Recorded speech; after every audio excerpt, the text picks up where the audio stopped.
did you raise funds for the first time?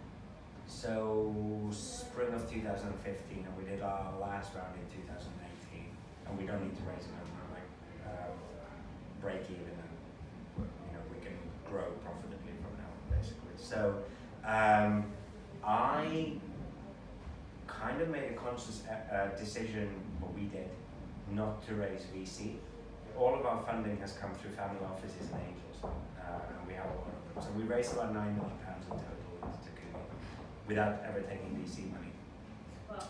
And the reason is that a lot of people and friends that I have are VCs, but I just genuinely don't think that. So their VC funds' interests are very aligned with the LPs, but not with the individual entrepreneurs.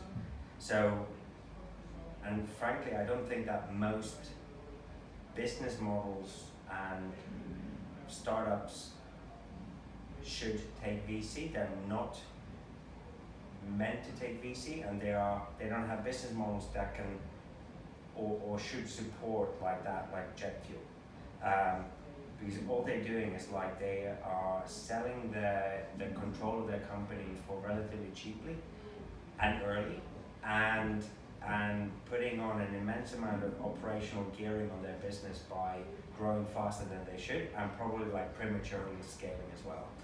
Because VCs have this as everyone knows, this skewed model where one or two successes can basically make the fund multiple times, and so they don't actually, what they want is for that outsized growth and success in a couple of them, but they don't really care if most of them so don't make for it. A unicorn, and Ish, they don't yeah, really care yeah. for other. And there's a good reason for it. You do the fund economics, it's been covered multiple times.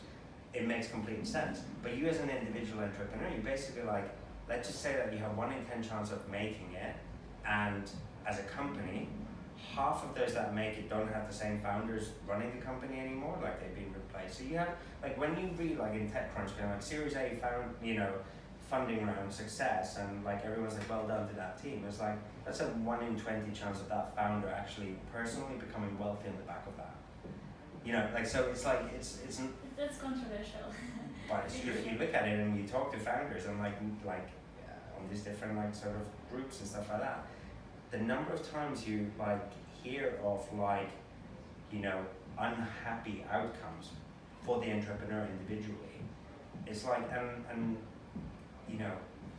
many of them, if they were able to take more patient capital that would be happy with a lower return profile for also what is probably a lower risk thing. If you are building the next deep mind, sort of black box, which is just so clever that no one understands it, absolutely VC money is the right thing to do, deep tech stuff. But if you're building a subscription box model, it's not, if it's a winner take all market, then maybe, but there's a lot of businesses that are scaling as if it's a winner take all market when it's not.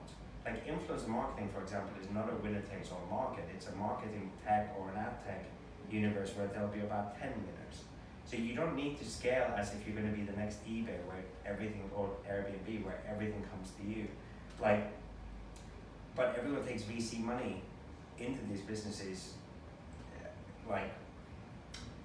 thinking that they are in a market where it's a winner take all market, and therefore they grow faster than they're capable of building it. And also if all of their competitors do the same thing, you end up pretty much with car crashes everywhere. So I just think that there are starting to be some sort of quasi-VC firms who are taking, or multifamily offices who are taking a more patient approach and happier with lower returns also, but and where the businesses are growing more sensibly.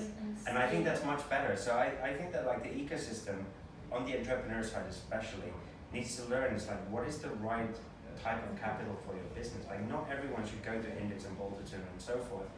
Only the deep techie winner takes all type of market opportunities should go to them, and rightly so. They are the only people who are capable of supporting them throughout that life cycle.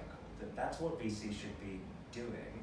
And 90% or 80% of startups should not even necessarily be approaching them. They'll get rejected anyway, but a couple of them will get through and they'll have really unhappy endings. So I kind of knew that influencer marketing isn't a winner takes all market, and therefore I didn't feel like I needed to risk the success of the company by taking VC money.